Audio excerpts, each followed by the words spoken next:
Hi, my name is Marshall Gray, and today I'm going to do an in-service presentation on how to change a tire. This presentation is entitled Changing a Tire, It's Your Responsibility.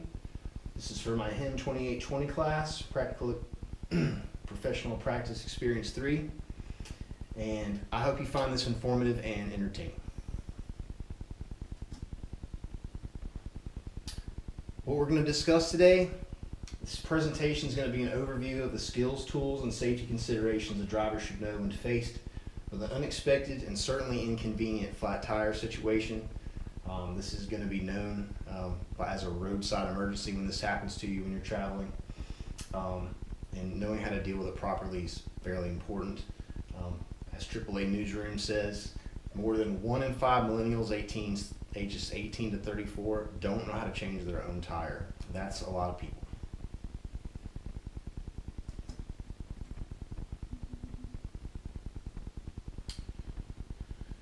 Some additional thoughts. Basic knowledge of how, when, and why is appropriate for the driver of the vehicle to make this repair versus seeking outside help from a tow truck company or such is a valuable assessment tool when you're faced with this type of emergency. Also, it's important to know that prior mechanical knowledge is not something you have to have in order to accomplish changing your own tire.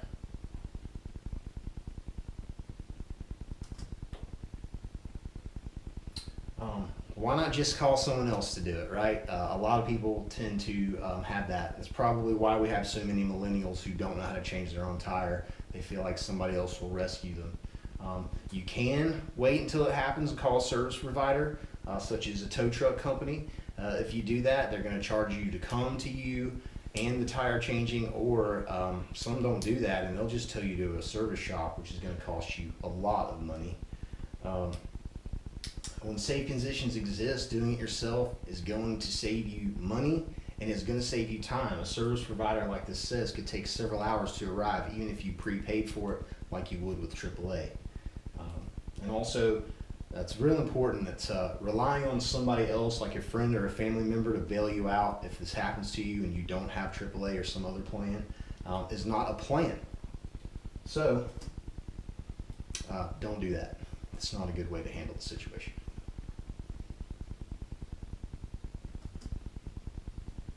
So when's it safe for you to do it? When you're driving your car and faced with this situation. When you can get at least several feet away from the roadway. This picture is a good example. That person would have no trouble doing either side of the car. They're several feet from the roadway. Flat, stable surface is available as a work area. Also, another perfect example of when this would be okay to change your own tire. And when you have all the proper tools and a serviceable spare. Pretty critical. A few feet is not enough. If this car were to be here, a few feet from the white line, that's not enough to stop other drivers from potentially crossing the line and hurting you, striking you.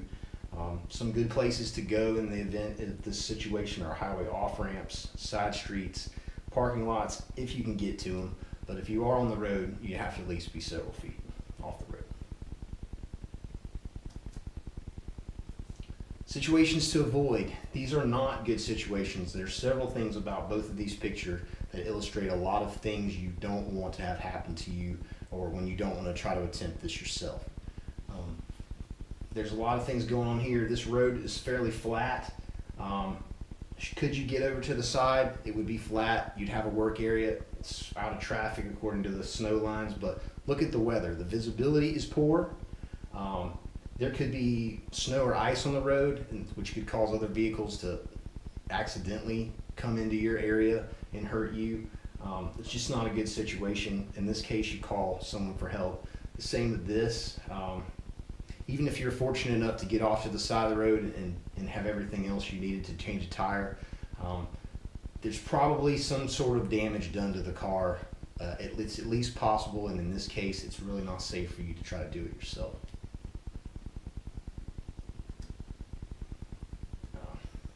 This is not a good time to change your tire. As we can see, they have one. But I'm obviously making a light of this situation here. But the point is, if you sense anything mechanical going wrong with the car other than a flat tire, if the situation that gave you the flat tire was questionable, or seems like there may be something wrong with the car, it smells weird, there's a hissing noise or anything like that, you just don't do it. You call someone else to do it. It's a safety issue.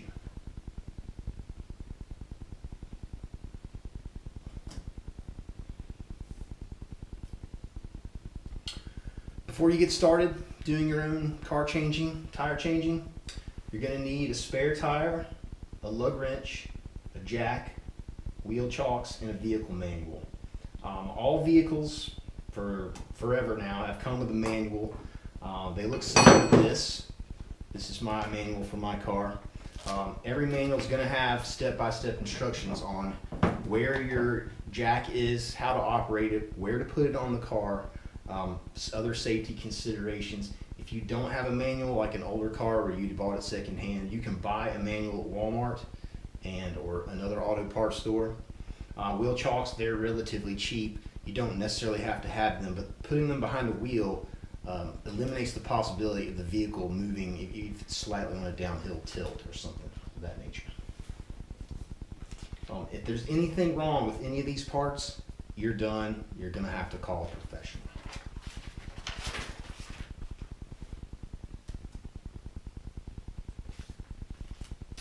Step 1, set the parking brake. This is especially important if you drive a manual transmission vehicle.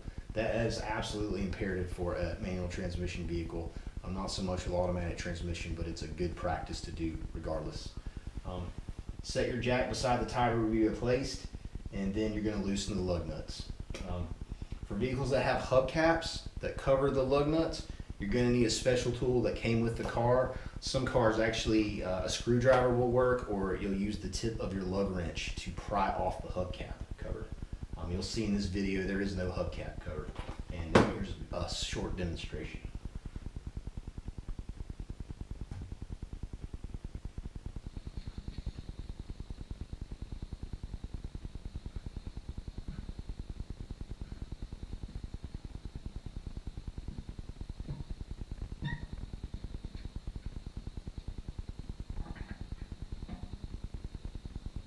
You'll notice I'm trying to push down with my hand to loosen those lug nuts, but because they're on there pretty tight, I can't do that. It's perfectly safe, if you know what to do, to stick your foot on there and use the weight of your body to loosen those lug nuts.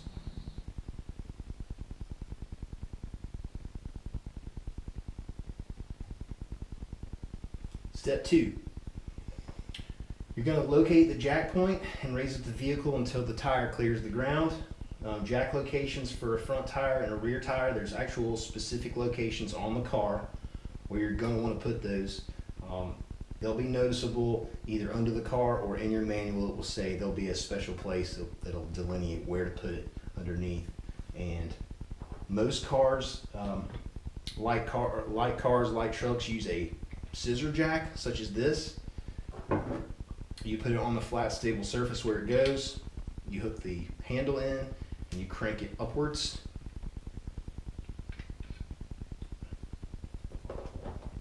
And for light trucks, heavier duty trucks, or some people, as in, I borrowed this from a friend. This is an aftermarket jack. Some people like these. It's called a bottle jack, and it's actually similar to this. And it's actually, you just put the crank in, and it pumps itself up. And some people find these a little easier or a little safer. It's just a matter of opinion whether you want to spend the money.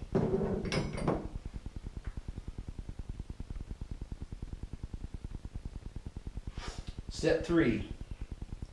Remove the flat tire by wiggling it gently until it is loose and pulls straight out. With the tire removed, be sure the vehicle is raised high enough to install the spare. Line up the bolt holes and slip on the spare tire. You're only going to hand tighten the bolts at this point. That's because you want to get the vehicle, you want to get the tire secured.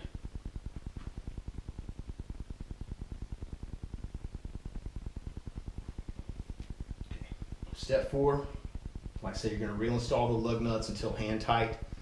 You're going to lower the vehicle down slowly until it makes solid contact with the ground. And you'll continue lowering until the vehicle is back on the ground without any weight-bearing assistance from the jack.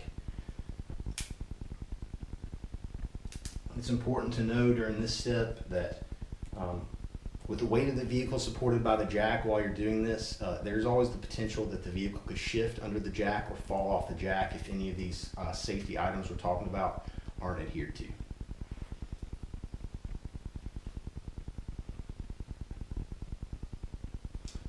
Step 5, you're going to tighten the lug nuts a bit more. You're going to do it by hand turning the lug wrench on each one until it's snug. And you're going to fully tighten the lug nuts, but you're going to go around in a star pattern.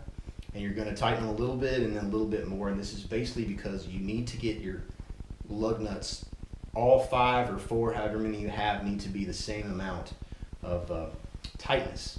And that ensures you don't have the unlikely situation of your tire falling off. It's very unlikely, but it's just another safety precaution.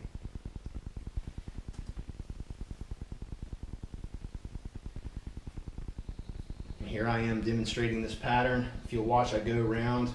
I never go directly in a circular motion. I always skip between, and that's just the proper way to do it. Some people say you could just go tight in a star pattern one time. I prefer to go around several times, trying to get the same amount of torque.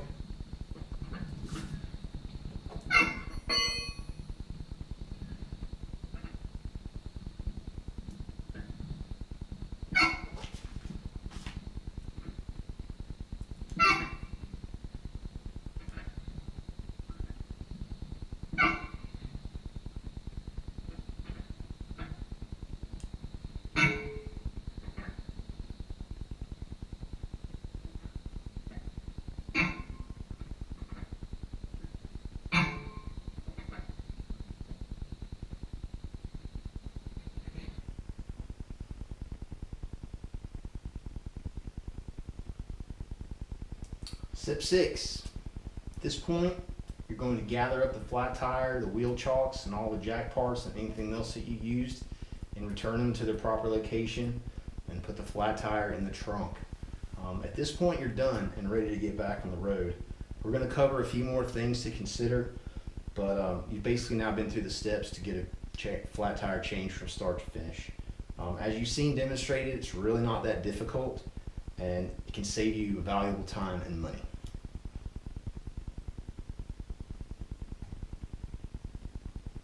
After you're done and you're back on the road, there's still some things you need to take care of as safety precautions. You want to stop at the nearest service location.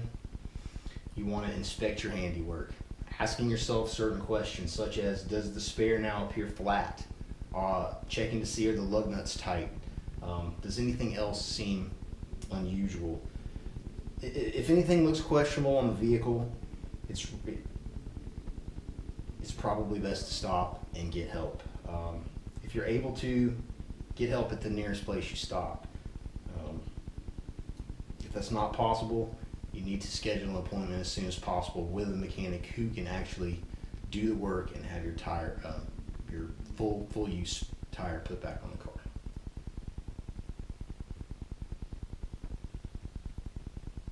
Special concerns about a spare tire. Most vehicle spares, or donuts as they're called sometimes, are not rated for travel above 50 to 55 miles per hour. You need to check your manual before you drive on one to make sure you keep it within that range. Spare tires are not intended for extended use. They're not intended for bad weather, high speeds. They're not meant to be an all-weather or all-road tire. They're just meant to get you out of a bad situation. So it's real soon to take it out of service as soon as possible and have your regular tire put back on, repaired, replaced. And once a spare has been used one time, it probably should be inspected periodically in the trunk where it stays to make sure that it continues to hold air, that it doesn't have any cuts, or that it's not getting rusty in the back of the vehicle, such as that. Just some things to consider.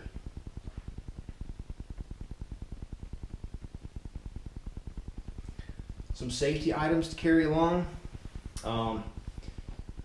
Gloves or hand cleaner, and cloth rags or cloth rags for cleanup after the job is done. Gloves serve more of a purpose than just keeping your hands clean. As we talked about it before, there's a possibility when the tire is shredded, if you're still going to try to do this repair work, you basically want to protect your hands from any kind of sharp metal that could potentially be behind the wheel that you're not aware of, or hot exhaust parts. Just things to consider. You can carry flares or small reflective triangles. Flares are basically like like pyrotechnic candles. You can put them out by the vehicle and light them, and it gives a bright light that people will know you're working on your vehicle. A flashlight is a good thing to have, obviously, as part of an emergency kit for a vehicle. And then something I've seen suggested is a 12 by 12 inch piece of wood, so a 1 foot square piece of plywood.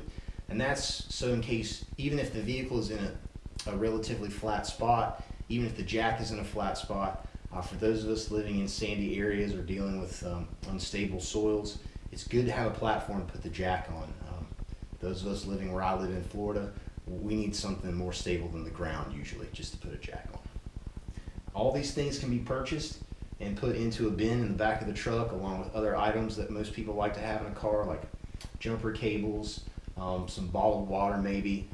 If you're in a wintry climate, you might want to carry candles or a blanket. And if you like to have a safety kit like this, something good is if you don't want to carry flares or light flares, which obviously could potentially burn you, some people use safety triangles. And there's many different versions of safety triangle, but they can be found relatively cheap. It's cheaper and simpler than this one actually even. But they basically go replace what a flare would do, and they sit in the front and back of the car while you're working. It's just a visibility thing so people know what you're doing.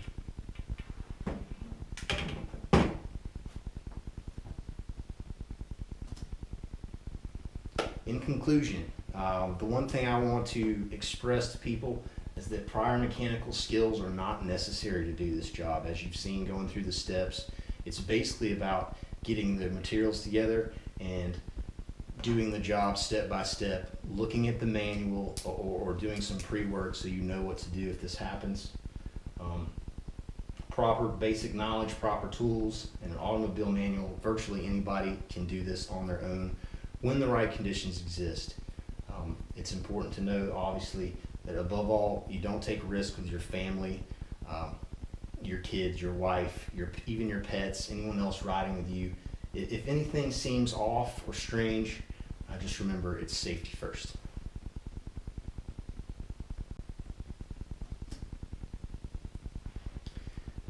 This is my reference page.